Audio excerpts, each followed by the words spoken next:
Olá, bom dia a todos que nos ouvem. Para quem não me conhece, eu me chamo Suzana Lousada, sou analista do Ministério Público, coordenadora da Biblioteca João Bonumá, que fica localizada na sede do Ministério Público do Rio Grande do Sul, na Avenida Aureliano de Figueiredo Pinto, número 80, aberta a todo o público. Sei que é fim de ano, que está todo mundo já funcionando a meia fase, mas eu prometo para vocês que a discussão de hoje vai valer muito a pena. Antes de começar, eu não podia deixar de agradecer a equipe do CEAF, sempre muito acolhedora, muito competente, por nos receber aqui hoje, pela organização desse evento. Parabenizar por todas as inovações que têm sido feitas nos últimos tempos, e esse podcast é só uma dessas inovações. Com certeza a gente está aqui num centro de estudos, numa escola de ponta, que muito orgulha a nossa instituição. Mas, pessoal, eu queria dizer que eu estou muito feliz de estar aqui hoje, porque não só estou acompanhada de dois promotores de justiça que têm trajetórias louváveis e que gozam muito da minha admiração, o Dr. Luciano Brasil, inclusive foi meu diretor, trabalhamos juntos por muitos anos, mas também porque eu estou aqui para lançar uma coleção especial de Direito e Literatura da Biblioteca João Bonumá. A ideia de ter na nossa biblioteca uma coleção especial dedicada a esse campo de pesquisa vem sendo concebida, gestada pela equipe da biblioteca há alguns anos, por mim, pelos meus colegas Mara Cruz e Lúcio Carvalho, bibliotecários, e nesse ano a gente conseguiu chegar num formato e concretizar esse projeto que nos é muito caro e que a gente acredita muito, então eu queria compartilhar com vocês a felicidade de estar aqui hoje lançando essa iniciativa. Antes que alguns pensem que se trata de uma coleção de literatura em geral ou uma coleção de literatura qualquer, eu queria deixar claro que não é. A gente continua sendo uma biblioteca especializada, uma biblioteca jurídica, que tem sempre no seu horizonte as frentes de atuação do Ministério Público e os interesses da instituição. Essa imbricação entre o direito e a literatura é estudada desde o século XVIII nas faculdades de direito inglesas, inclusive onde leciona-se Shakespeare, mas ainda que vários estudiosos tenham percebido a intersecção entre as áreas, e entre um deles que a gente poderia citar seria o Kelsen, essa área foi de fato impulsionada a partir dos anos 70 com o movimento de direito e literatura nos Estados Unidos.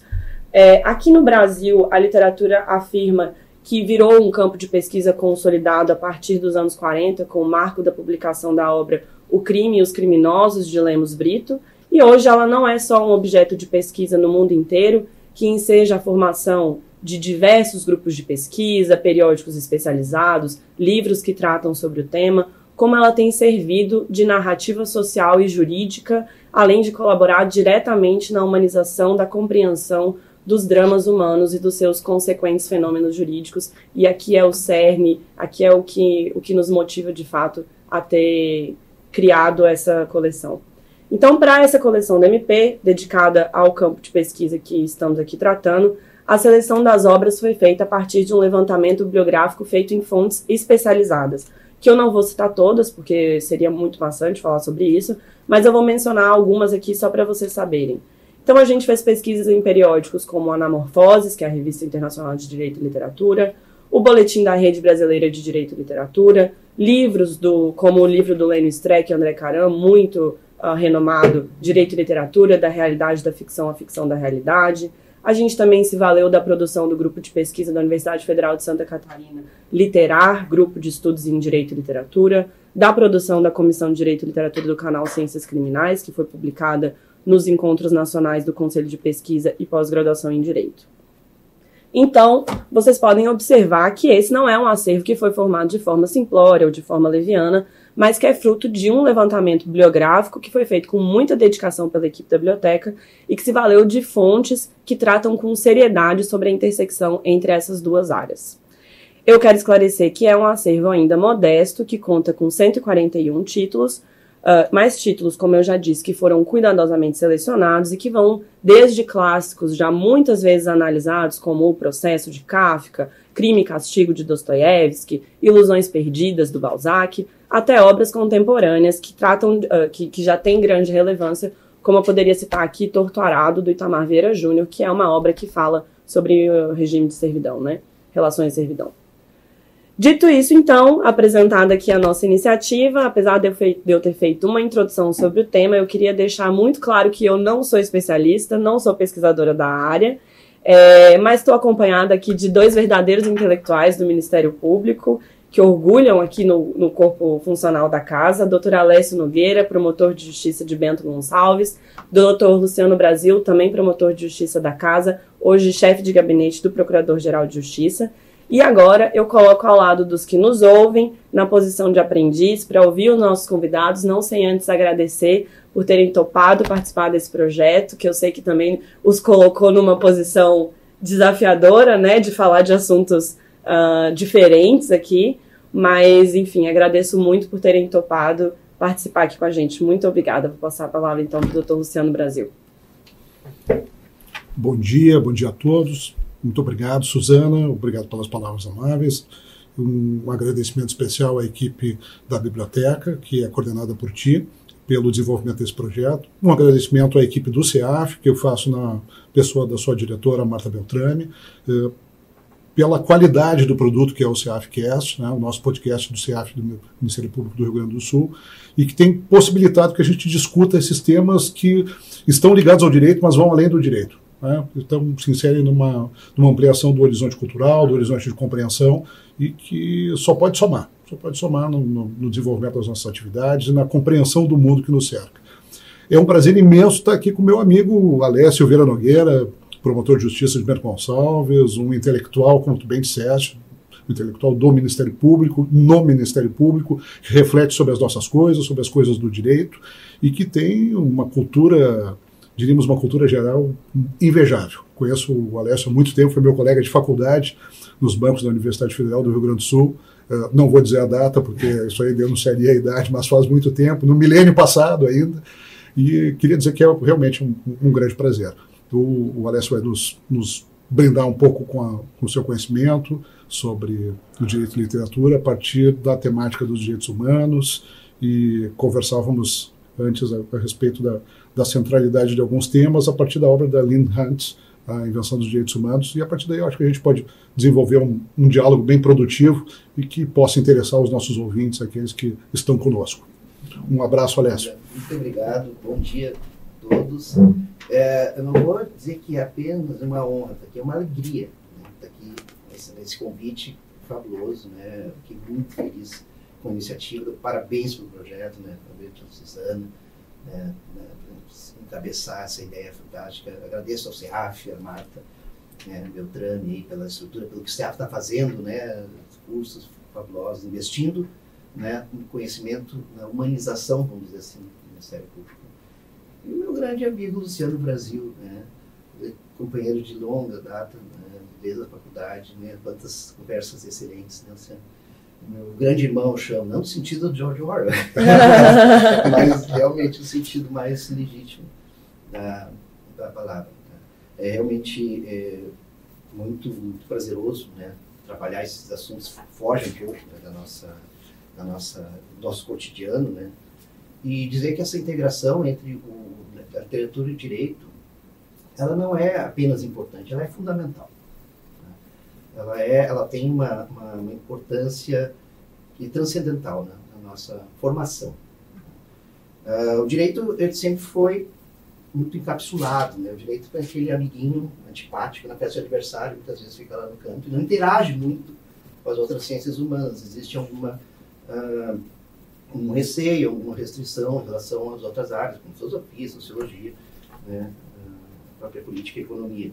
Isso está um pouco no DNA do direito, porque quando surgiu, mas quando houve um incremento do estudo, virou uma ciência, vamos dizer, entre os romanos, já existia essa ideia de que os romanos achavam a cultura grega muito, né, ociosa, vamos dizer, trabalhando muito com ideias abstratas, né, o que é que interessa do que é feito universo, o que é justiça, o que não, que era uma coisa pragmática. Então o direito já nasceu, ou nasceu não, porque já existia antes, evidentemente, mas se estruturou como uma área humana, uma ciência, um pouco com essa ideia de que nós aqui e eles lá. Né? Claro, recentemente, dos anos para cá, mais ou menos do século XX, XXI, houve uma integração maior, e essa integração acabou indo muito para o lado das exatas. A gente tem uma aproximação grande hoje, também, entre direito e neurociência, por exemplo. Né? E a gente pega o excelente colega Paulo Valério, que nos traz sempre essas novas ideias, que é muito importante no mediar, né, para fins de mediação, esse conhecimento todo. Tenho orgulho de participar também desse trabalho no mediar, mas eu acho que a gente tem que trabalhar, aproximar o direito a essa área também humanas. E a literatura, a parte estética, talvez seja mais afastada um pouco do nosso ambiente, que a gente consegue interagir de maneira mais direta, talvez com ciências humanas mais próximas, como disse, a sociologia, a política. Mas a literatura muitas vezes fica de lado nesse diálogo. Isso é uma pena, isso tem que ser investido, né? Eu vou tentar trazer aqui, que seriam 4 razões para a gente justificar essa aproximação, né? Por que ela é importante?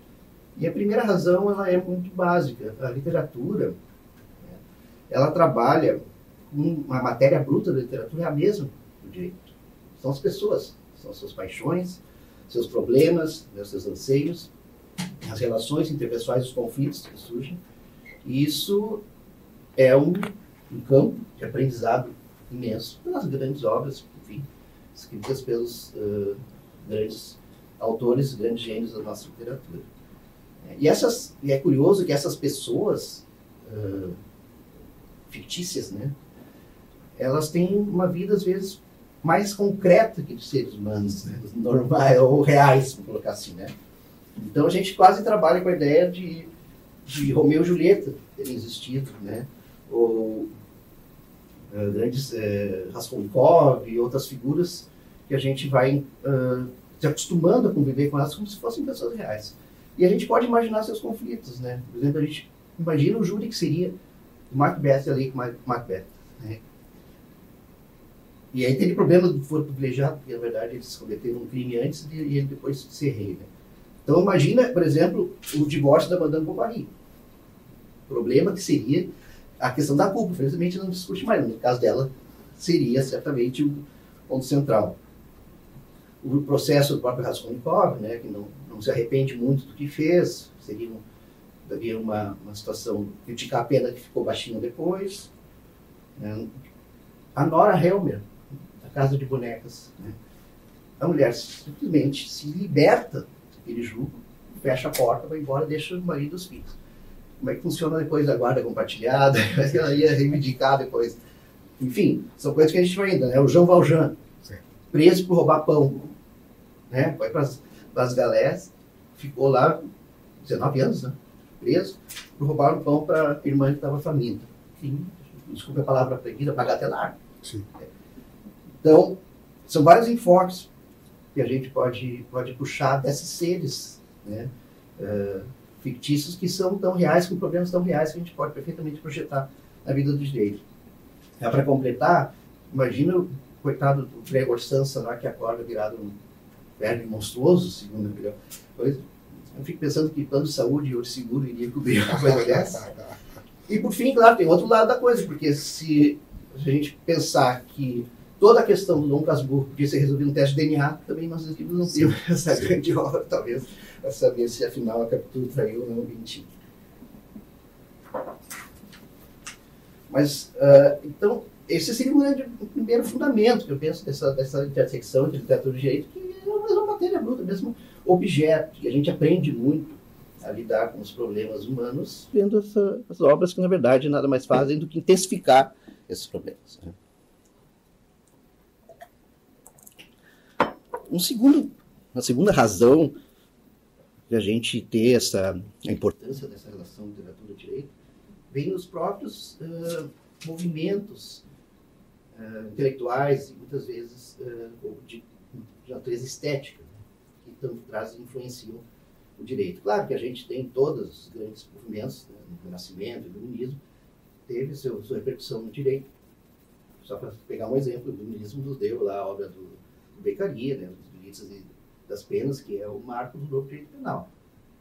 Mas existe um movimento que tem uma natureza filosófica, mas estética muito forte, que é talvez um dos movimentos mais influentes da nossa história recente, que é o romantismo. Né? O romantismo ele vem, né, de uma reação ao racionalismo francês, ao patrimonialismo, né, nos seus extremos.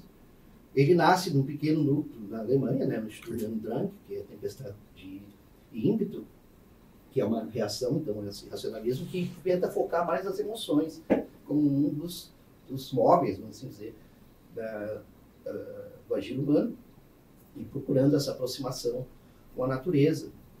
E isso vai, claro, se espalhando pela Europa, e a gente tem, talvez, o grande marco do pensamento do ponto inicial muito vigoroso dessa escola, que é com o Jean-Jacques Rousseau, né, com suas obras, o Contrato Social, evidentemente, um ponto filosófico, mas nós vamos ver também que na literatura, no sentido estrito, ele colaborou muito para essa ideia, né, de trazer, de dar um valor para a emoção, para os sentimentos, que era uma coisa meio negligenciada no racionalismo puro, né? Sabe? O importante, né, do ser humano é ele como ser pensante, não como ser sentido. E não por acaso, Alessio, que esse período, que é o período do romantismo e dessa contraposição ao racionalismo francês, é o período do surgimento do romance moderno, né, da forma literária romance, que é uma forma muito contemporânea, que corresponde justamente ao período em que as pessoas realmente têm escolhas a fazer das suas vidas, né?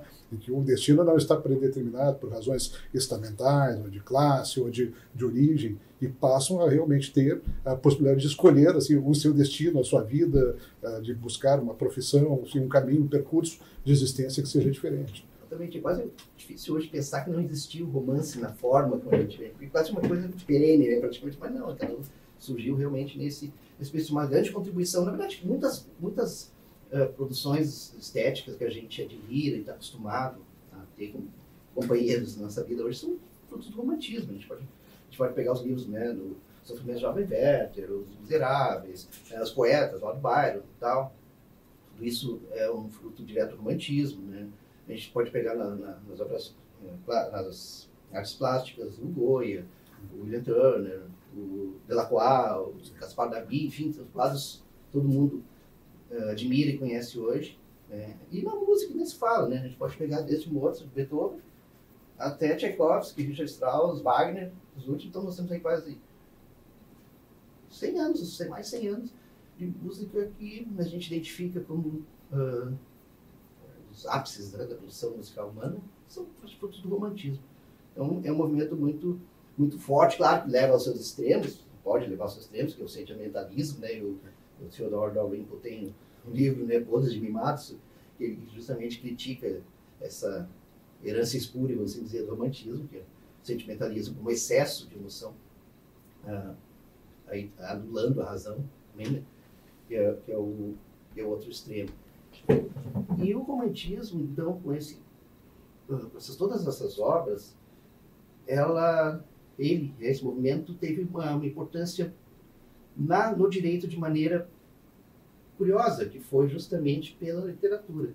Claro. Né? A Lynn Hunt, que é essa historiadora americana, especialista em história europeia e Revolução Francesa, ela tem uma obra muito interessante, que é a Invenção dos Direitos Humanos. E a tese dela é que, claro, ao lado de outros fatores, vários fatores, natureza econômica, política, que levaram às declarações de direitos humanos, a própria Constituição dos Estados Unidos, em 1776, ela traz a ideia, sugere a origem de grande parte desse movimento na circulação de livros de romances. Claro. Romances que fizeram... Ela pega 3, na verdade, eu podia pegar vários, ela pega 3 romances específicos. 2 do Samuel Richardson, eu quase falei Richardson, né? Samuel Richardson, Pamela e Clarissa, né? E um do Jean-Jacques Rousseau, né? Que é a Júlia ou a Nova Heloísa. Né? Até nesse ponto, Alessio, tem esse livro do Rüdiger Safransky, O Romantismo, uma questão alemã. Ele faz uma observação até a propósito da entrada nesse tema. Né? Ele diz, no início dos anos de 1780, Schiller denomina seu tempo como o século com nódoa de tinta.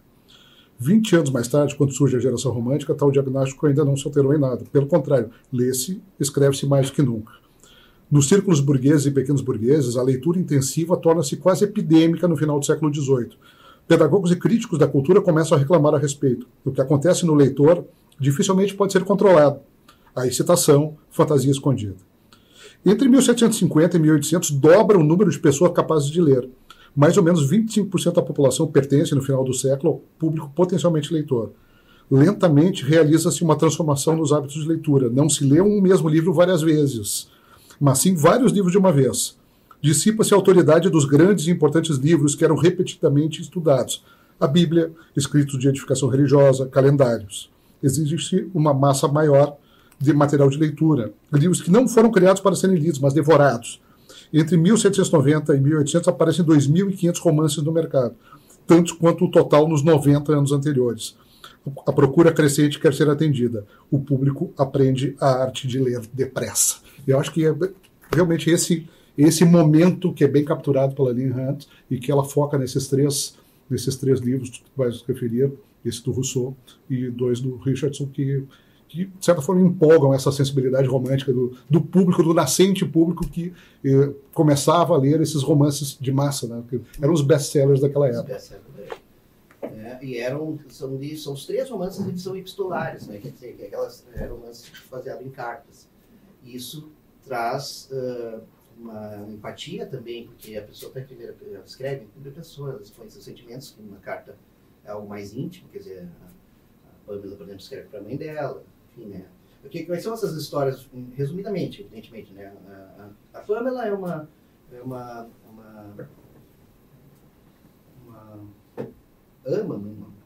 serva, de tempo forma, empregada doméstica de um nobre, e ele começa a assediá-la. Então ela comunica. Ela é uma empregada doméstica de uma época que os direitos trabalhistas não existiam. Não existia nada. Então ela era uma relação semi-feudal. Semi-feudal, exatamente. E ele se aproveita disso, né? O empregador, o patrão, e começa a assediá-la, inclusive com um pequeno sequestro e tudo.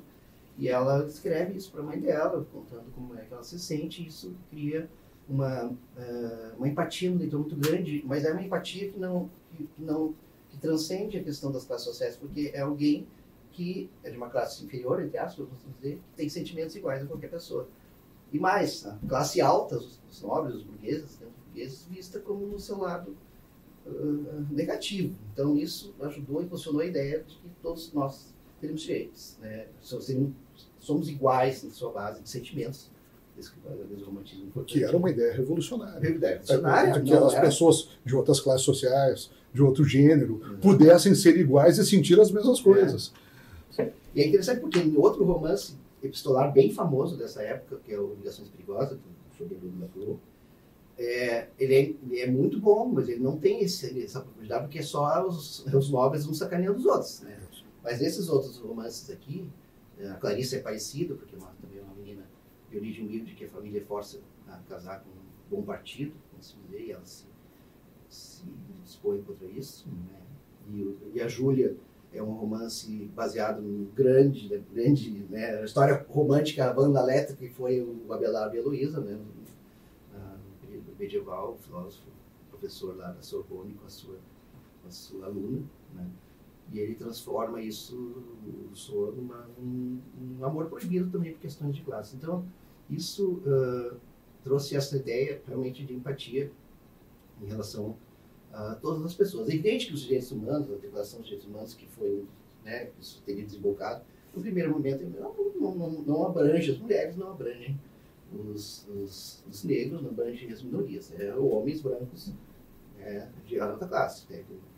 Mas é um germe que depois isso será corrigido. Mas já foi uma grande coisa imaginar, ou ter essa ideia de que todos desse contexto um pouco mais restrito de todos, mas enfim, independente de classe, havia sentimentos iguais, e por isso, por terem sentimentos humanos, né, devem ser respeitados. Claro, esses romances, então, eles se prestam à vulgarização e disseminação de certos conceitos filosóficos. Exatamente. Que haviam sido produzidos ou meditados antes em pequenos gabinetes, em círculos de leitura, ou no âmbito da chamada República das Letras, né? É muito importante nesse período, quer dizer, a grande comunidade de estudiosos que se comunica por cartas e que se considera parte de uma grande comunidade transnacional de pessoas que, enfim, cultivam o intelecto, cultivam o humanismo e novas ideias. Isso é importante, porque a gente está falando ainda que essa circulação desses romances tudo foi da elite, ainda pessoa que tinha, porque 80% dos franceses nessa época não tinham livros em casa, né, parecido. Mas essa elite precisava mudar o pensamento, né? Isso teve um efeito realmente muito impactante, né, na história. E quem às vezes diz assim, talvez não foi tanto assim. Então vamos pegar outro exemplo, vou pegar a Cabana do Pai Tomás, né? Da Henriette Stowe, 1852, está falando bem mais adiante. Mas o primeiro ano da edição desse livro teve 300 mil exemplares vendidos. 300 mil exemplares vendidos, em 1852. Então, que vários, pegar estudos sobre o livro, mostram que foi um grande impulso para a questão abolicionista. Então, a literatura tem um papel ativo nessas questões de natureza filosófica e políticas, porque justamente atinge as massas. Claro que aqui estamos falando de uma massa ainda restrita, 10, 20% da população, mas a população pensante que faz as leis, que elege, né, quando começaram a eleger, enfim, os seus governantes. Então, teve a Ayn Rand explora bastante isso, e às vezes é incrível, porque a gente aqui está concordando com isso, mas não é uma ideia muito facilmente aceitável, não. Como disse, o direito muitas vezes considera muitas das suas criações, os direitos fundamentais é a principal delas, vamos dizer assim, está no topo, como resultado interno, ou no máximo de uma questão política, né? Como se as outras fontes, especialmente a estética, a literatura especificamente, não tivesse tanta importância. Na verdade, tem como divulgador e tem reações assim, a gente percebe isso. Mundo ficcional, ele gera nas pessoas grandes emoções. Quando a Pamela, no fim desse livro, casa, enfim, com seu malfeitor, os sinos da cidade tocavam. Sim. Quando souberam, né, desse final. Os autores, quando ficaram vestidos, né, série de folhetins, né, eram pressionados a dar finais felizes. As pessoas acompanhavam aquilo ali com uma grande... E acompanha ainda, nossas novelas, as séries, tudo ainda tem esse mesmo sentido. Sim, o próprio Alexandre Dumas tinha que, às vezes, por razões financeiras, esticar os seus folhetins, criar novos personagens e fazer com que tudo isso chegasse a um final mais ou menos coerente. Tem um artigo, e hoje são obras-primas da literatura universal. Tem um artigo muito bom do Humberto Eco, que ele fala, que ele analisa o Conde de Monte Cristo. A primeira parte é assim, Conde de Monte Cristo, porque ele traduziu, né, o Conde de Monte Cristo, um livro mal escrito. Aí diz que ele se propôs a traduzir o Conde de Monte Cristo e tentou, e olha só, ele pensa assim, eu tentei arrumar do mar, porque tinha repetições absurdas. Olha aqui, ele dá um exemplo, o cara repete 3 vezes, Franzil, não sei o que. Ele começou a mudar. Quando ele chegou na página 100, ele disse assim, eu desisti. Porque, em primeiro lugar, meu livro não estava interessado em nenhum outro. Claro. Né? Então ele diz, enfim, aí a segunda parte do artigo o Conde de Monte Cristo, um livro bem escrito. E ele fala isso, que a estratégia de repetir, de criar sempre a coisa, era uma estratégia literária. Claro. Com reiterações sucessivas, principalmente da descrição dos personagens. Né? Você pega o Caderousse, que é o personagem bem característico do sul da França. Ele é descrito várias vezes ao longo do livro. E é engraçado que ele fala isso, o Humberto Eco, que ele recebia por linha. E se ele fosse o contrário, se ele tivesse sido pago de mar para não escrever tanto, como será que ficaria? Né? Mas enfim, ele disse que no fim os fins ficaram os meios e ele recomenda o Conde de Monte Cristo como uma grande obra do romantismo também. Então, essa razão, essa influência da literatura sobre os movimentos jurídicos, nesse sentido, né, que no caso aqui, justamente ela fala, né, invenção de direitos humanos. A gente chegou que é a fonte, fim do Estado Democrático de Direito.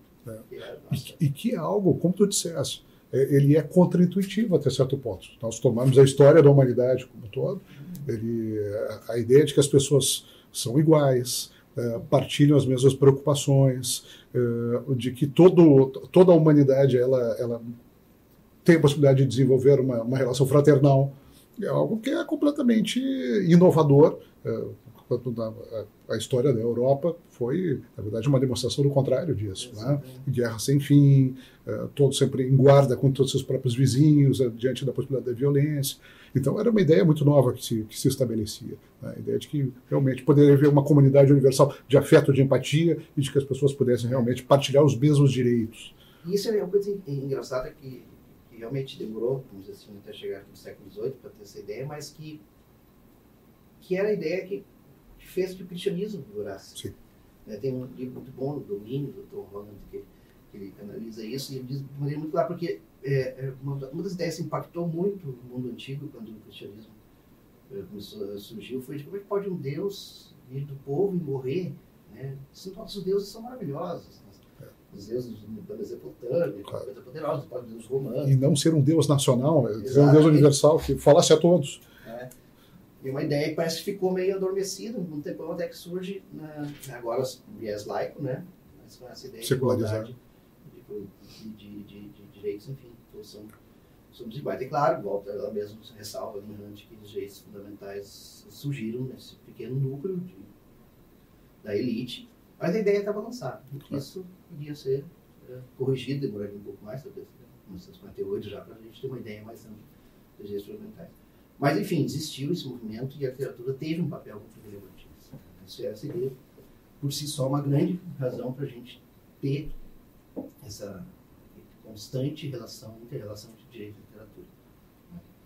E uma terceira razão, vamos dizer, também muito importante, é que a literatura ela também é o espelho e crítica dos nossos momentos. Né? O Neil Gaiman tem quando ele faz a introdução em 2001, no Série Espaço para o Barco, ele fala da ficção científica em geral. E ele diz que a grande importância da ficção científica não é futurologia. Um pouco importa se o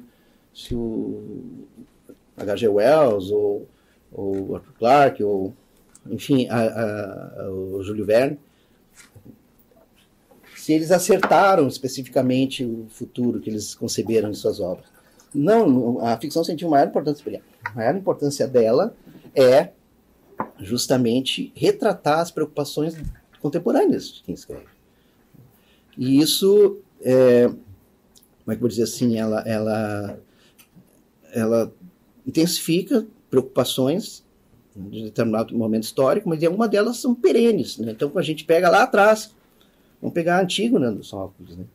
A ideia do direito natural, aquela preocupação toda em ela enterrar o irmão Polinice contra as normas escritas ou positivas que o Creonte baixou, né? Não podia enterrar. E isso é um marco, né, da discussão sobre a existência ou não do direito natural, que até hoje, né, se mantém. A própria questão da loucura burocrática do processo, né, na obra do Kafka, que isso é perene, isso aí é uma questão que está sempre em volta. Tanto é que o adjetivo kafkiano ficou também praticamente um clichê dentro do mundo jurídico, né. A questão da culpa no crime e castigo, né, e também a questão do crime lá dos irmãos Karamazov. E é engraçado, eu faço um pequeno parênteses aqui em relação ao Dostoiévski, porque sou fã, é muito difícil não ser. E ele conseguiu a pequena proeza de influenciar talvez os maiores filósofos dos tempos, recentemente, o criador do pós-modernismo, que é o Friedrich Nietzsche, né? Então, no Crime e Castigo, o Nietzsche pegou um pouco a ideia de super-homem, quer dizer, alguém que se põe acima dos valores morais para decidir a vida ou não de alguém, e dos irmãos Karamazov, especialmente a famosa frase do Ivan, né, esse Deus, não é bem assim, mas enfim, esse Deus não existe, tudo ser permitido, né, que ele passa a pensar na morte de, né, Deus, Gott ist tot, né, Deus está morto. Né. Então, só para ter uma ideia de como um grande gênio da literatura deu uma influência ao pensamento humano de maneira gigantesca, né? Então isso também é mais uma questão. Tolstói. Conversávamos sobre isso um dia, Alessio. É como a nossa percepção das guerras napoleônicas e a própria narrativa de batalha sempre cercada e centrada na figura do comandante heróico que expede as suas ordens e tem um intelecto que tudo alcança. E como nada disso acontece no campo real de batalha, em que o soldado sequer sabe, enfim, qual foi a ordem que recebeu, ele só tem a perspectiva existencial de lutar contra o inimigo que está na frente dele. Então, a Guerra e Paz foi um livro que reconstruiu, de certa forma, a percepção da guerra e também a percepção do que foi, do que foram as guerras napoleônicas, vistas ainda como uma gesta heróica, né, por parte da Europa Ocidental, foram vistas em toda a sua crueza, toda a sua brutalidade, tá, e o que isso significou na vida. Que é o que o Victor Hugo faz também nos Miseráveis. Ele tem vários capítulos sobre Waterloo e é impressionante, eu não sei, eu acho que a impressão que a gente tem é que ele estava lá. Ele faz um trabalho de pesquisa, assim, e mais bem isso, ele mostra o Napoleão muitas vezes totalmente perdido que acaba perdendo mesmo, e os seus comandantes morrendo, e aqueles soldados sem saber para que lado está indo, caindo em fossos no escuro. A cena na Cartucha de Parma, em que o personagem ele entra no campo de batalha de Waterloo e ele não tem a menor ideia de que ali é uma batalha decisiva na história da Europa, e vai saber depois. Quer dizer, a história é construída retrospectivamente, né, pela seleção do que é relevante, pelas circunstâncias e também pela literatura, pela narrativa a respeito do que aconteceu. E narrativa do horror, né? As pessoas realmente morrendo, e no final da batalha ainda passam lá os que vão tirando todos os cadáveres aquilo que tem de valor, né? Então, dentro dessa ideia do espelho e crítica, e talvez também idealismo, né, nós temos três figuras literárias que sempre me atraem muito, sempre me atraíram, né? A utopia, né?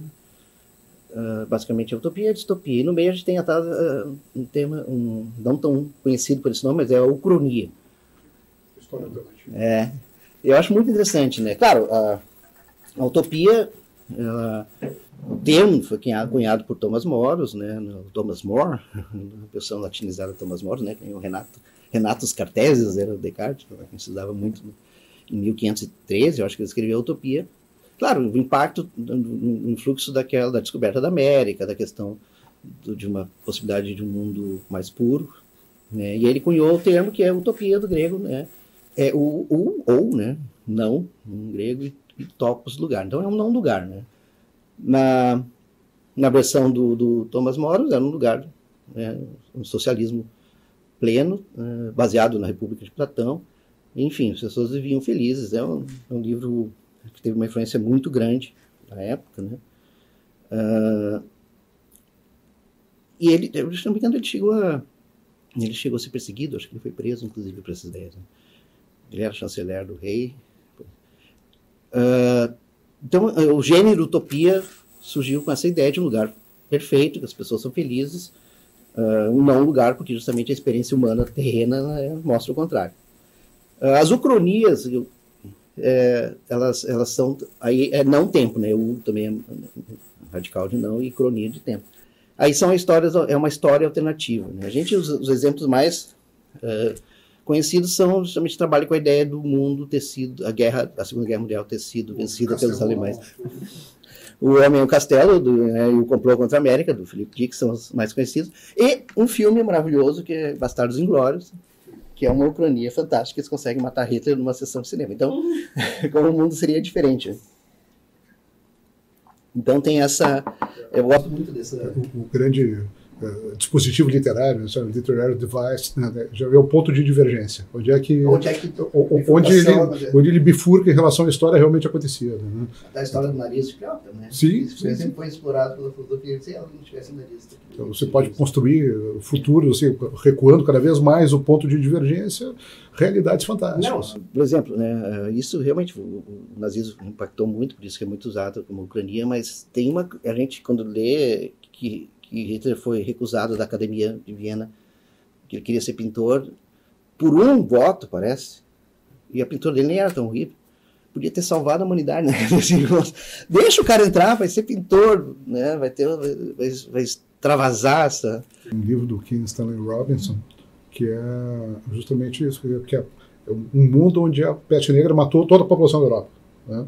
Então a Europa é repovoada a partir do Oriente, E aí todos os desdobramentos possíveis, né, as culturas que poderiam surgir, as fusões culturais a partir do que havia e do que veio depois. É muito interessante. Eu acho que os exercícios, como disse, não são meros trabalhos de alternatividade ou não, é pôr em xeque os valores, a concepção de mundo, né? Isso é muito bom.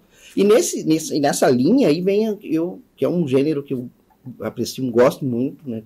Que são as distopias, né? As distopias, daí seria o terceiro item dessa relação. Em contraposição à utopia, distopia é o mau lugar, né? Um lugar ruim, né? Assim, e que são as grandes obras que são lidas, relidas e discutidas, quase todas muito conhecidas, famosas, com grande repercussão, né? Tem gente que considera a Divina Comédia a primeira distopia, né?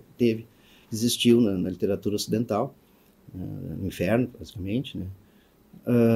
Mas, na verdade, a gente trabalha mesmo com a distopia no século XX, é primeiro que inaugura, vamos dizer, essa... Claro, nós temos H.G. Wells, algumas coisas anteriores, mas é mais ficção científica. A distopia no mundo totalitário, com essa ideia toda, ela praticamente a gente tem inaugurado aí com um Admirável Mundo Novo, né, de 1931. Depois, de seguida, temos 1984, publicado em 49. Aí nós temos várias outras obras que são muito conhecidas também, distopias magníficas, como Fahrenheit 451, o Laranja Mecânica, Anthony Burgess, que é o mundo dominado pela violência. Recentemente, A Estrada, né, do Cormac McCarthy, que foi o último livro dele, há 16, 17 anos atrás, antes de ele publicar este agora esse ano, já quase no ano de janeiro. Também, a ideia do fim da civilização. Da civilização, exatamente. Nós temos aí também o Conto da Aya. Eu ia estar pensando isso. Que agora teve grande repercussão, né, com o seriado. Você sabe que da Margaret Atwood, eu acho que a grande distopia dela não é o Conto da Aya, né? É Oryx and Crake, que é a história de um desastre biológico engendrado pelo homem. Tem a continuação Mad Adam, que é bem interessante. Essa é a grande obra, muito melhor que o Conto da Aya. Tá? E o Conto da Aya, agora ela lançou agora, né? Mas eu não sei quanto foi agora, tem um Testamentos, né? Que seria a continuação, porque na verdade tem a série, né? A série na primeira temporada é o livro, e na segunda viajou ali, no terceiro eu acho que ela não gostou muito. São as lembranças no futuro de como tudo aquilo se constituiu e como aquilo foi vencido, né? Na verdade são relatos que foram encontrados da Madre Superior. Exatamente. Que é um livro escrito nos anos 80 que é super contemporâneo. Super a ideia do mundo. Teve uma adaptação para o cinema no começo dos anos 90 com o Robert Duvall, muito ruim, por sinal. Acho que vocês foram encontrar, acho que é com a Natasha Richardson. Mas é uma obra que sempre causou muita comoção. Muita comoção, ela sempre impactou muito. Embora ela sendo canadense, ela pegou no coração do Bible Belt ali, né? A teocracia, a religião com uma força muito intensa, né? Uma teocracia. Também aquele 2084 do Boalem Sansal, que também é uma espécie de crítica a uma possibilidade totalitária do Islã, muito interessante. Agora até foi traduzido em português brasileiro, né? Português americano, porque havia uma tradução em português lusitano, então é difícil a leitura. Às vezes outro idioma. É mais fácil no Islã, né? E tem obras que podem também ser classificadas como distopia, embora não venha com esse título, né? Por exemplo, Michel Houellebecq teria Partículas Elementares, ele trabalha com o futuro. A possibilidade de uma ilha também. Os sobreviventes do fim da humanidade são clones autoproduzidos que mantêm a memória do seu primeiro, digamos assim, do seu primeiro criador, né? No meio de um sistema mundo distópico, porque na verdade os dois personagens do livro, os dois irmãos, um é um completo tarado, um devasso, né? Tipo Marquês de Sade, mas sem capacidade nenhuma de relacionamento, de amor, e o outro é um total frio, né? Também não tem essa capacidade. Então, nesse sentido, é uma distopia emocional, vamos dizer. E o Submissão, que a gente às vezes tem dificuldade, sabe, também do Michel Houellebecq, que é de saber se é uma utopia ou uma distopia, porque é a ambiguidade do mundo dominado a Europa dominada pelo Islã. Até porque o narrador se rende, ele se submete. Ele se submete. Então, nesse ponto da distopia, eu escolhi, né, para conversar aqui, trazer duas obras, né, que seriam os grandes marcos desse tipo de gênero literário, né, que é o Admirável Mundo Novo e o 1984. Aí, então, o que nós temos aqui? Nós temos o Huxley, né, o Aldous Huxley, que escreveu o Admirável Mundo Novo, Brave New World, em 1931. E o que chama atenção, né, nesse livro? Né? A época que foi escrito. Né? Em 1931, Hitler não tinha sido assumido ainda como chanceler da Alemanha, nem Stalin tinha começado seus anos de terror. Então ele conseguia trabalhar uma ideia de totalitarismo bem... Claro, ele pega para o passado, de novo, a República de Platão como grande questão, né? Grande modelo. Né? E já o George Orwell, na verdade chamava Eric Arthur Blair, ele escreveu já em 1948, 1984, então seria simplesmente invertido 48 para 84, e aqui a ideia dele não é trabalhar com em 30 e poucos anos o mundo, mas a ideia da urgência do totalitarismo surgindo, né? O que estava, enfim, da experiência europeia que teve com a Segunda Guerra Mundial, com os dois grandes regimes totalitários, o nazismo e o socialismo soviético. Né? E que ele pessoalmente tinha conhecido na Espanha, como voluntário nas Brigadas Republicanas, e tinha visto um massacre produzido pela OGPU nas fileiras das próprias forças republicanas, com os stalinistas caçando trotskistas e executando em massa assim, prisioneiros de guerra. E a própria questão, é curioso ver que a gente trabalha um pouco essas duas obras, é como uma espécie de grenalização, né? A gente vai fazer comentários, cada um tem pontos que são dois enfoques muito diferentes, mas muito próximos de algumas coisas. Mas isso também não deixa refletir um pouco as biografias, porque o George Orwell morreu com 46 anos e ele tem uma biografia que, talvez parecida com o Lord Byron da vida, que ele nasceu na Índia, depois serviu na antiga, então Birmânia, hoje o Myanmar, depois foi para a Guerra Civil Espanhola, onde levou um tiro na garganta, né? Quase morreu praticamente. E onde... Empregos de serviços gerais, auxiliar de cozinha, ele trabalhou assim numa perspectiva bem de lumpen mesmo, exato, assim, vivendo com as pessoas mais pobres da sociedade. E é engraçado porque ele quando ele estava pelo que ele Partido Obreiro de Reivindicação Marxista, e que o fake news já naquela época foi associado com o fascismo, e ele sofreu muito com isso, ele teve praticamente sair de lá com nessa ideia de que ele estava, o partido dele, enfim, não era contra o Franco, assim, aliados ao fascista. E o Huxley já teve uma vida acadêmica pura, né? Um filósofo também, além de escritor, né? Passou a morar em Los Angeles a partir de 1937, não teve toda essa aventura, né? O avô dele tinha sido um companheiro de lutas acadêmicas do Charles Darwin. Exatamente. Né? Então, tinha muito interesse nesses temas de biologia, de ciência. E ele tinha um problema também, ele era semi-cego, né? Então também se interessava pelo desdobramento da ciência médica até por isso. Sim, quem teve, João Baldo Ribeiro passou um tempo com o Huxley comentando isso, e ele falando dessa cegueira também. Bom, então assim, nós temos esses dois livros, né? Admirável Mundo Novo, 1964, Admirável Mundo Novo é uma obra que tem muita referência a Shakespeare, né? O título é uma frase da Miranda, né, a filha do Próspero, na peça Tempestade, que tem um sentido irônico, porque na verdade ela vê, resumindo, muito resumidamente, mas enfim, os europeus, o Próspero causa o naufrágio, os europeus que teriam causado o exílio dele, teria traído ele e tudo, e ela percebe, ela tem 15 anos, a filha dele percebe que aqueles homens surgindo do mar, assim, e acha admirável mundo novo, que gera criaturas assim, não sei o que. E o Próspero dá uma correção nela, que não é bem assim. Mas, enfim, tem esse sentido realmente irônico. O o título, né, de Braga Mundo Novo. E o que é engraçado, o primeiro ponto que chama a atenção entre as duas obras é a projeção temporal. O Huxley pega e joga o futuro que ele está vivendo ali em 642, se não me engano, que a contar do ano base, que seria o ano de 1908, quando o Ford lançou o modelo T. Então, 600 anos adiante, que dá mais ou menos como se fosse em tempos na nossa cronologia, no ano 2540. Então, ele joga lá para frente, enquanto que no 84 a gente viu que tem apenas 36 anos entre a diferença entre o mundo real e o mundo distópico. Né?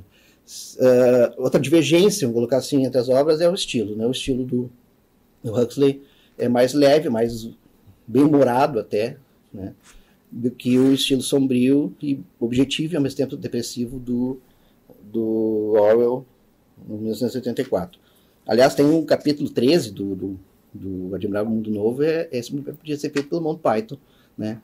Que é quando a Lenina, que é uma personagem... uma trabalhadora beta. Totalmente adequada ao seu mundo. Sim. E que é muito... Ajustada, exatamente ajustada. E o John, que é o personagem principal, de certa forma, é o que questiona tudo aquilo, né? E nesse capítulo em especial, ela quer seduzir o John, e ele tenta explicar para ela que não é assim que funciona, ela simplesmente não compreende, e tudo a discussão acaba virando em torno de um aspirador de pó. Então é uma coisa de humor inglês, assim, exemplar. Basicamente, né, a ideia o que seria o roteiro, né, aqui cuidado que tem spoiler, entre os dois livros, né? O Admirável Mundo Novo, ele começa um capítulo que seria na incubadora central em Londres, né, do World State, que seria esse mundo unificado sob a tutela do Mustafa Mond, né, que é o presidente geral. Que é um dos 10 diretores. Os 10 diretores desse mundo distópico. E ali, nesse capítulo, descreve como se faz o sistema de castas, né, desde a partir de manipulação genética dos embriões, que são criados, não são, aí vem a República de Platão, também bem... É um mundo onde ninguém tem pai nem mãe. Exatamente. Aliás, esses termos são ofensivos, remetem a um passado primitivo. E ali ele dá uma descrição, depois os personagens principais seriam o Bernard Marx, né, que é usado realmente uma alusão que ele faz ao Marx, e a Lenina. Eles acabam indo a uma espécie de reserva, onde tem uma reserva selvagem, onde o pessoal viveria como era antigamente, e aí eles levam o John e a mãe dele, a Linda, para essa civilização como os bons selvagens, né? O John, evidentemente, é uma referência a Jean-Jacques Rousseau, né? A ideia do bom selvagem. E ali surgem, então, os conflitos. O John não se adapta de forma alguma, resumindo bem mesmo, ele acaba se suicidando, porque ele vira um motivo de curiosidade apenas. Porque é um mundo hipersexualizado, em que não há... É um mundo completamente diferente em termos éticos, mas no mundo onde nós vivemos, onde não há reprodução natural, a reprodução toda é in vitro, e as pessoas são condicionadas genética e psicologicamente a aceitarem seu lugar numa sociedade. Né? Esses são os dois focos, as duas diferenças. As diversões são o sexo e as drogas, sancionadas pela autoridade estatal. Então, talvez como distopia, seja uma distopia mais assustadora do que o 1984. Exatamente. Que ainda tem alguma semelhança com o nosso mundo. Tem, exatamente, mas foi mais palatável porque é mais próximo às experiências recentes. E é um pequeno resumo de 84, então, para quem não leu há muito tempo. Nós temos aqui o Winston Smith, que é o personagem, Zé da Silva, né, praticamente, Winston Smith, que trabalha no departamento de registros, né, vinculado ao Ministério da Verdade, o Mini-True, ou Mini-Vero. Ele vive sempre observado pelo Big Brother, tem toda essa dificuldade, ele comete um grande crime, que é fazer um diário, né, uma coisa proibida, fazer um diário. Aparece uma outra personagem, a Júlia, que é uma rebelde, mas ela não é uma rebelde inconsistente, porque na verdade ela só quer quebrar regras, ela não tem um modelo de novo mundo, mas os dois acabam se relacionando, né, e acabam sendo primeiro cooptados por um certo O'Brien, que seria o chefe de um movimento revolucionário, baseado num livro do Goldstein, né, e ele, no final, na verdade, ele prende os dois, ele estaria sendo um braço do partido. Então, está essa questão, e aí tem toda a tortura, tanto do Wilson Smith quanto da Julia, mais focado mais nele, né, que é o lavagem cerebral, em que eles incutem nele o duplo pensar, o double think, né, que é trabalhar com ideias contraditórias na mesma frase e aceitá-las, e o mote disso é 2 mais 2 é 5, você tem que aceitar isso. E acreditar nisso. E acreditar nisso, não é só aceitar, é acreditar. Então, na verdade... Não é uma simples reserva mental, é uma crença. É uma atitude de adesão e restrita àquela... E ele, ao final, ele adere ao sistema e passa a idolatrar o Big Brother. O que seriam os 2 pontos que eu queria só, encerrando essa questão dos 2 livros, que é o fundamental, são a comparação entre os 2 tipos de totalitarismo. Nós temos uma atividade no Mundo Novo, um totalismo, dos 2 totalitarismos são, evidentemente, supressão de direitos fundamentais. Aqui a gente faz aquele link, toda a conquista de direitos fundamentais, a gente trabalha aqui com essa ideia de que eles podem e vão, e seguramente de forma recorrente na história, são suprimidos. No caso do Admirável Mundo Novo, nós temos esse totalitarismo, esse Estado totalitário fundado em algumas características. Por exemplo, sistema de castas, né? A manutenção do domínio pelo prazer e pela satisfação das classes sociais, quer dizer, eles não têm motivo para se rebelar. As classes são feitas, a alfa, beta, gama, delta e epsilon, são feitas a partir aí, claro, a gente está falando de 1931, a genética não tinha esse alcance que tem hoje. Então, eles criavam as classes com ingestão de álcool e menos oxigênio e mais álcool no embrião para formar. Quanto menos, 0 álcool e maior oxigênio, os alfa, que eram os líderes, e os trabalhadores braçais ganhavam esse nível baixo de consciência, praticamente à beira da estupidez.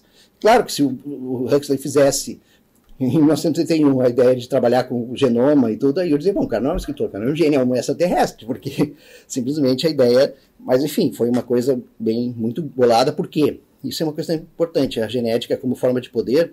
Porque nós estamos falando, e aqui eu recomendo muito uma obra do Siddhartha Mukherjee, que é O Gênio, uma história íntima, em que ele mostra a evolução da genética. E nós estamos falando aqui em 1931. O termo genético, eugenia, foi criado pelo Francis Galton em 1909, que era um primo distante do Darwin, né? Que era um defensor da eugenia de maneira agressiva. E em 1912 teve no Cecil Hotel em Londres uma reunião, o primeiro congresso de eugenia, em que o pessoal estava vibrando, especialmente os americanos, com grandes pesquisas eugênicas no interior dos Estados Unidos para higienizar a raça. Essa era a ideia que eles tinham, e que os nazistas, os alemães também participaram desse congresso, a equipe da Alemanha já estava também trabalhando nessa ideia. Então, o que faz o Huxley? Ele pega isso aí e vê no sentido negativo, né? Ele já viu todo mundo eufórico e ele já vê, isso aqui vai ser motivo de dominação e criação de classes. A liberdade sexual total, quer dizer, ninguém de ninguém. Estimulada, né? Isso faz com que as pessoas não tenham vínculos e os filhos são criados pelo Estado, que nem na República de Platão, né? E o que eu acho mais interessante no totalitarismo uma das coisas mais interessantes do Huxley é o soma, a droga, que sem efeito colateral nenhum deixa as pessoas felizes. É o sonho que ainda se procura hoje na química.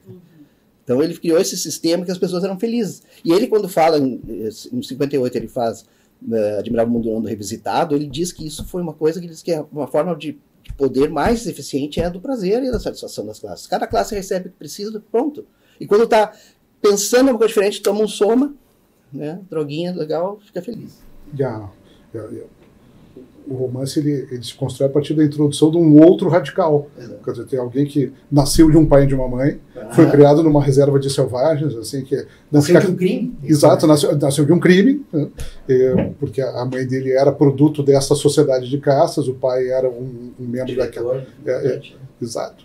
E ele é criado ali, ele tem contato com literatura pré-sociedade de castas, então ele conhece Shakespeare. Sim, Tá? é outra. Ao mesmo tempo, ele tem uma visão quase caricatural assim, das relações humanas, porque ele não conhece, ele tem uma visão livresca do mundo. Exatamente. Então Romântica, de certa ele forma. romântico, ele entra num choque absoluto com todas as regras e todos os condicionamentos dessa E o sociedade. choque é tão intenso que, em vez de ser exilado, como acontece com o Bernardo Marx, o amigo dele, ele vira motivo de vitrine, curiosidade social. Exato, é como se fosse um animal num zoológico. Exatamente. E o totalitarismo do Orwell, esse sim, certo? É mais de agora, uma coisa mais fundada nas experiências do nazismo e do socialismo soviético. Né? O que ele trabalha nisso? Existe uma guerra constante, né? Uma guerra vive em guerra, que é uma forma de estimular, né, os súditos, né, a achar que sempre são necessários, enfim, que a ordem tem que ser mantida. Né? A vigilância constante, né? E aí entra a figura do Big Brother, que hoje está domesticada em reality shows, mas que tem um irmãozinho bem poderoso, que é o Facebook e outras redes sociais, que é o nosso, né, Big Brother atual, de constante vigilância, todos, em relação a todos. E um dos pontos muito interessantes da obra do Orwell é a importância da língua, da linguagem no domínio. Então ele cria o New Speak, né, que é a nova língua. O sistema, e é até interessante porque tem um personagem, o Simon, que o objetivo dele é rever o dicionário da nova língua. Só que o objetivo dele é diminuir. Quanto menos palavras houver, menos pensamentos, menos interpretação. O Winston Smith chega a pensar, Simon é inteligente demais, um dia será vaporizado, de fato. Foi.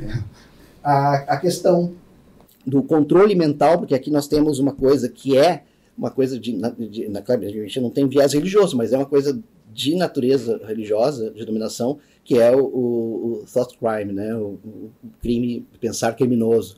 Quer dizer, a pessoa, pelo pensamento, já está cometendo um crime, né? O pecado, assim dizer, mas pecando em pensamento, ela já tem, então por isso existe a polícia... Crime ideia. Crime ideia, exatamente. A polícia do pensamento, que faz também esse controle mental. E o outro ponto que eu acho muito... porque, assim, a gente pensa em distopias, utopias, de ficção científica, quase ninguém trabalhou com a ideia de internet, né? Isso foi uma coisa, o Júlio Verne inventou foguete, o H.G. Wells, a Máquina do Tempo. Tem uma menção vaga no Ender's Game, assim, em que os personagens eles entram nos noticiários digitais e nos fóruns de debates. No 2001 também, o Marco Clark tem lá o jornal digital lá, que ele recebe do espaço. É uma aproximação. Assim. Mas, enfim, não com essa força que teve, né? Mas é interessante, falando nisso, que o Orwell aqui trabalha com a ideia de departamento de fake news, que é muito interessante. Claro, uma coisa ainda manual, né? Mas que simplesmente eles reescrevem a história todo dia. Então, aquilo que eles sofreram na Guerra da Espanha, né? Então, os revolucionários de ontem simplesmente não existiam. Alguns são desonrados, outros simplesmente são vaporizados. Isso também do totalitarismo soviético com o apagamento das pessoas nas fotos. Nas né? fotos, exatamente. Várias fotos famosas, o Yezhov é apagado numa foto junto com Stalin, vários outros. Uma foto famosa do Stalin com 4 membros velhos bolcheviques, ao longo do tempo todos são apagados, ele fica sozinho. Nossa, fica abraçando nada, né? Bom, enfim, encerrando, com os finais dos 2 livros, né, o John, ele é incapaz de se adaptar e já cansado daquela... Ele passa a se autoflagelar e até que se suicida. Até o final é muito, muito bonito, né, que ele fica pendurado, ele descreve, né, norte, noroeste, como se fosse uma bússola, né. E o Huxley, em 46, quando ele fez na edição desse ano um prefácio, ele se lamenta por não ter criado uma terceira via. Ele diz, não podia ter... o Jim Novo não era bom, mas o John não precisava ter se matado. Não podia ter tido uma linha saudável. E para isso, para compensar isso, ele escreve uma utopia no final da vida dele, que é A Ilha. É um livro, eu li isso há muito tempo atrás, não me chama muita atenção, que forma que as distopias tem muito mais apelo do que as utopias, né? Mas enfim, aí ele tenta compensar um pouco a ideia de que pode, que não teria uma esperança e na verdade tem. E no 84, a conversão total do Wilson Smith E ficando subentendido que ele seria fuzilado em breve. Exato, porque ele fica sempre olhando, né, atrás de ti, tem sempre, exatamente. Não se sabe se ele vai ser aceito. Sim. Ou se ele vai ser... Então, a própria ambiguidade, porque ele trabalha... Isso é interessante, isso é um recurso estilístico que o George Orwell usa, porque a gente não sabe se a fraternidade existe mesmo, né? É um engodo. Né? E a gente não sabe se ele vai morrer. Então, a dúvida que ele gera no leitor é a dúvida no leitor vivendo, uma pessoa vivendo num regime totalitário. Isso é muito inteligente, essa forma de abordar do George Orwell. Então, são duas obras assim, fantásticas, recomendo. Né? Às vezes a gente pode marcar pontos, tipo, esse aqui ganha um ponto, esse aqui tira um ponto a menos, né, na questão de como trabalhou até essas questões, mas são... Ele é venda casada, né? Se lê um, tem que ler o outro, porque tem que ter essas duas visões. Claro, e as outras distopias também, mas essas especialmente trabalham com uma mesma projeção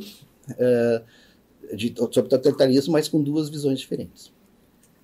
E para terminar, seria a quarta razão, né, que a gente daria para essa proximidade, justificar essa proximidade de literatura e direito, é uma questão instrumental, na verdade, e aí eu vou puxar a sardinha um pouco, né, que quando eu fiz o mestrado, eu trabalhei, influenciou bastante Umberto Eco, né, trabalhando a questão na literatura sobre semiótica e semiologia. Basicamente, hoje são termos quase meio sinônimos. Existia uma diferença muito... Na origem, o semiótico seria mais um movimento norte-americano do Charles Sanders Peirce e a semiologia do Ferdinand Saussure, suíço, mais vinculada à linguística, mas hoje está havendo uma inter-relação que também com a hermenêutica, seria uma ciência mais antiga da interpretação, né, ainda gerada para tentar conciliar o Velho Testamento e o Novo Testamento, que é uma tarefa bem difícil, mas enfim, filosofia da linguagem, todas essas questões que são muito trabalhadas em literatura. Né? Humberto Eco faz isso em obras fantásticas, né? desde obra aberta até o Tratado Geral de Semiologia. E tem um livrinho dele, digo porque ele mesmo diz que é um livro pequeno, que ele fala os limites da interpretação. E ele fala isso, ele não toca no direito, porque ele nunca se debruçou sobre o direito, mas ele trabalha inclusive com semiótica médica e biologia, né?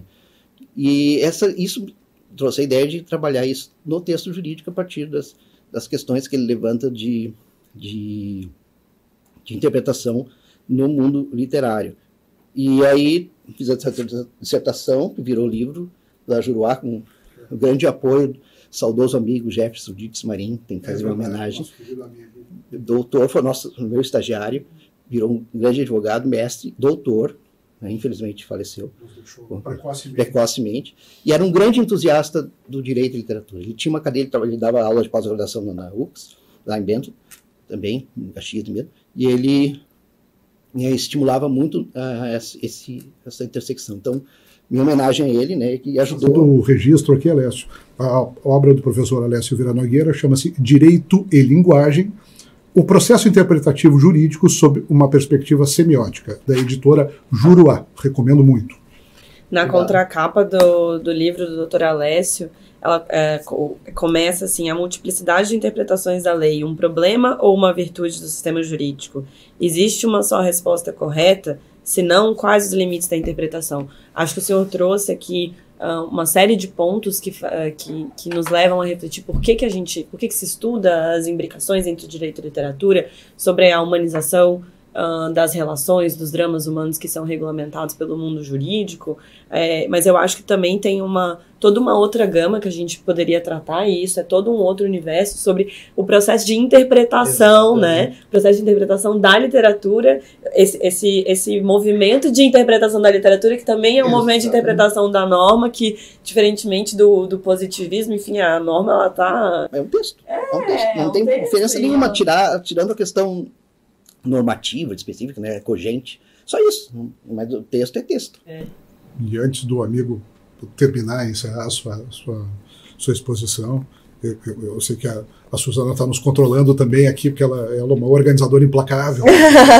Eu queria fazer uma provocação até a partir desse nosso percurso, até para fechar o círculo, de certa forma, né? Porque nós falamos justamente do papel da literatura na geração da ideia dos direitos, na disseminação da ideia dos direitos humanos, falamos da literatura utópica, da literatura distópica, que mostra a destruição dos direitos.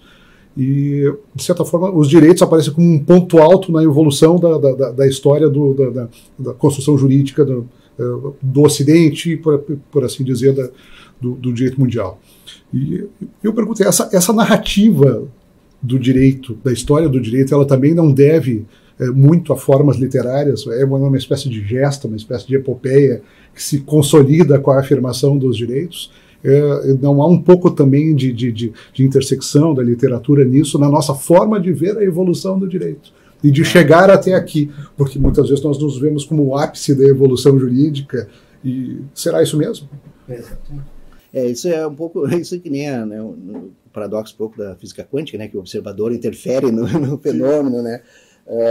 Eu acho que existe também, nós temos que, eu acho que a gente se ressente um pouco de uma boa história do direito, do pensamento jurídico, de maneira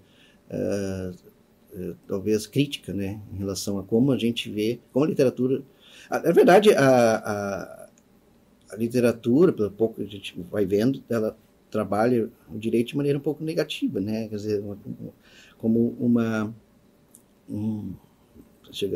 ferramenta de opressão. Uma ferramenta de opressão e muitas vezes de paradoxo, de absurdo, né, de absurdidade. E eu tenho essa, às vezes falo isso, não é no sentido de antipatia, mas eu acho que o direito é uma ciência que, comparando com a economia, por exemplo, tem evoluído pouco em algumas, né, do ponto de seus instrumentais e tudo, né? Mas ao mesmo tempo existe uma leitura um pouco, como é que eu vou dizer assim, endeusadora desse movimento do direito, como se fosse uma grande solução. Eu acho que nós temos que pensar bastante sobre isso, né? Devemos falar sobre Kevin. Mas é interessante sempre né, interessante essa abordagem. E essa questão instrumental, volto, né, a tocar, porque o Humberto Eco foi meu marco teórico, mas outro livro que me influenciou bastante na época a pensar e escrever sobre isso é o do Antônio Damasio, O Erro de Descartes, né?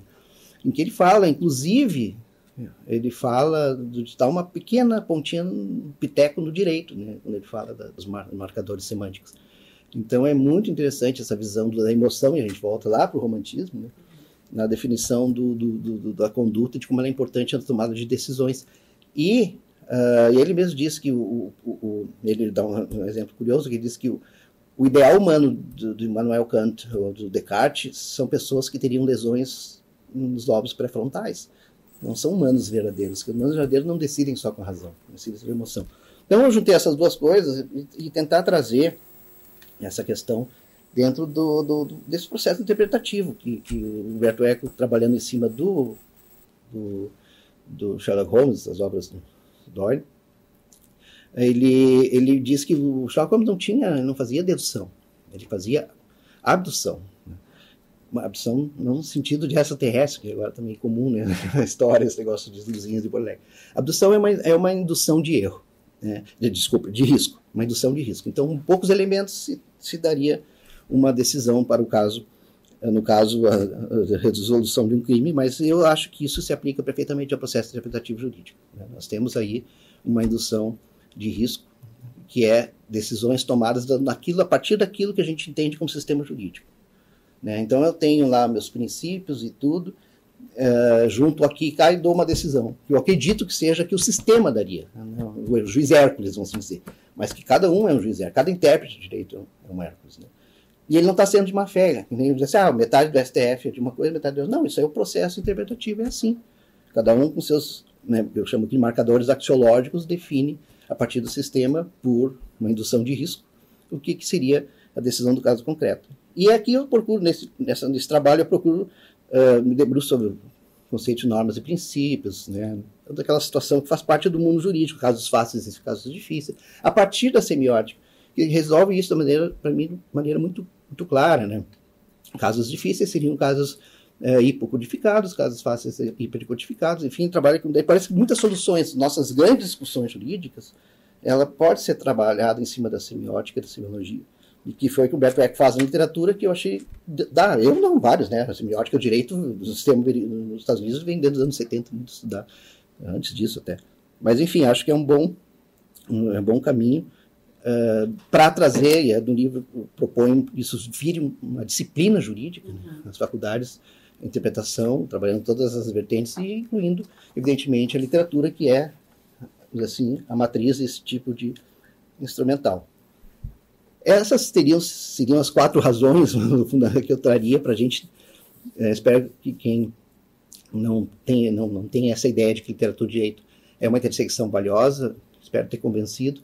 Né, essas 4 frentes me parecem bastante justificadoras do grande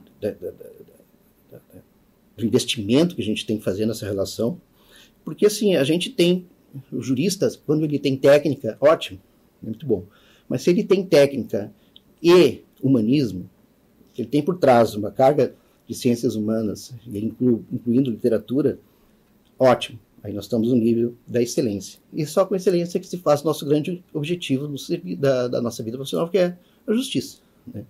Então, agradeço mais uma vez participar desse programa fabuloso, né? Estou realmente muito contente, né? E fico à disposição, não sei se... É muito triste ter que encerrar. Eu acho que a gente poderia...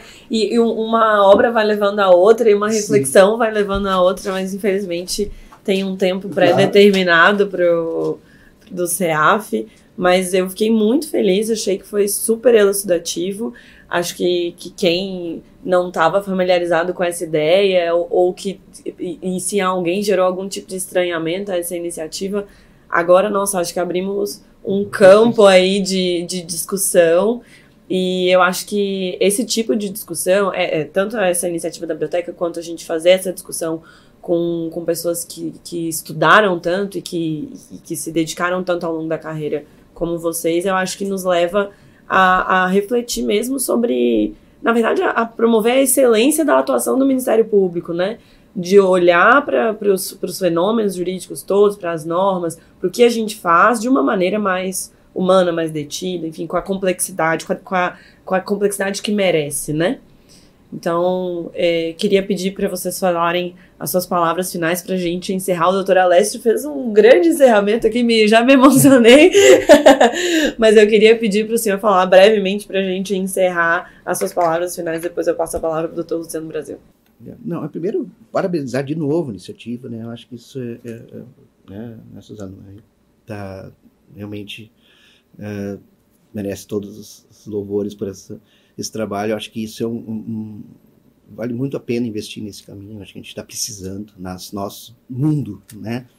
E essa questão, para encerrar, enfim, essa questão que eu escolhi essas 2 obras que tratam do totalitarismo, é pelo momento que a gente vive também. Né? A gente vive no mundo, não é só no Brasil, a gente vive no mundo, uma série de dúvidas sobre conceitos democráticos, o próprio Estado Democrático de Direito, que é que a gente tem que, como instituição, como função institucional, tem que proteger. E eu acho que a gente tem que saber quais os riscos estamos correndo, e para isso a literatura nos contribui com essas... Nós queremos um mundo assim, qualquer um desses 2, nós queremos algo assim.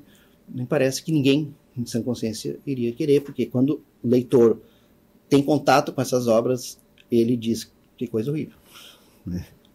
Então, eu acho que essa seria a reação normal, e a literatura ajuda muito a gente formar esse tipo de consciência. Mas, enfim, isso eu acho que é uma arena de altas discussões profundas, não só institucionais, mas também humanas, né? Eu, mais uma vez, realmente parabenizo. E agradeço muito ter estado aqui. Obrigada, doutor Luciano. Suzana, Alessio, prazer enorme ter iniciado esse projeto aqui junto com vocês. Assim, a gente dá uma espécie de pontapé inicial nessas discussões sobre direito e literatura no âmbito do podcast do CEAFcast. E, como disse o Alessio, nós precisamos ir além da dogmática. Todos nós lidamos com a dogmática jurídica no dia a dia, como na nossa atuação na área fim, na atividade de meio, e isso é importante. E, como disse o Alessio, quem tem a técnica tem muito, e isso é muito bom.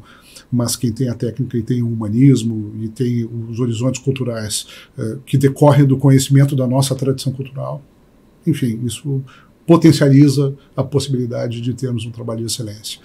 E nós podemos fazer isso com muita satisfação, com muito prazer, agregando o conhecimento, a fruição estética e, enfim, a prática jurídica. Se a gente conseguir trabalhar um pouquinho nesse sentido, nós já teremos sido muito bem sucedidos. Suzana, muito obrigado por conceber esse projeto e dar esse start aqui que vai, com certeza, trazer novos episódios aí, novas conversas que vão enriquecer a cultura do nosso Ministério Público do Rio Grande do Sul. Obrigada. Eu tô sem palavras. Eu tô realmente emocionada. Enfim, acho que a gente está aqui trabalhando e refletindo o Ministério Público com a sua devida complexidade e importância. Espero que aqueles que nos ouvem tenham gostado desse programa. Espero que a gente tenha outras oportunidades de fazer reflexões, desdobramentos, né, dessas reflexões. E é isso. Muito obrigada. Acompanhem o CEAFcast, que sempre está promovendo conteúdos muito interessantes para todo o MP. E nos vemos em breve. Um abraço.